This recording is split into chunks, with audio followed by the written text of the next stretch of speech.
বিশ্বের 800 কোটি মানুষের মধ্যে 1600 কোটি বৃদ্ধাঙ্গুলি রয়েছে।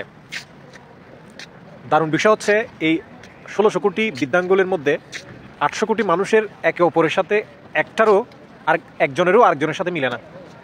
কিনি দারুণ শৈল্পিক শিল্প! আল্লাহ কিভাবে মানুষকে তৈরি করেছে চিন্তা করতে পারেন। কি নিদারুণ সৃষ্টি দিয়ে তৈরি করেছে আল্লাহ, যার কারণে 800 কোটি মানুষের মধ্যে একজন আরেকজনের আঙ্গুলের ছাপ মিলে না। আলহামদুলিল্লাহ, আল্লাহু আকবার! আল্লাহর কি সৃষ্টি, আল্লাহর কি সৃষ্টি! এভাবে আমাদের আরও অনেক কিছু আল্লাহ তৈরি করেছে, যেমন একটা চোখ, নাক, কান, এইসব কিছুর এত নিখুঁত এবং শরীরের প্রত্যেকটি অঙ্গ প্রত্যঙ্গ এত নিখুঁত, বিজ্ঞানীরা এতভাবে চেষ্টা করার পরেও এগুলো কোনোভাবে কপি করতে পারে না। আলহামদুলিল্লাহ, আলহামদুলিল্লাহ! আমাদের আল্লাহ যা দিয়েছেন, যা কিছুই দিয়েছেন, প্রত্যেকেই শুকরিয়া করা উচিত। আলহামদুলিল্লাহ বলবেন প্রত্যেকেই, এবং আল্লাহর শুকরিয়া গুজার করবেন সবসময়। ধন্যবাদ।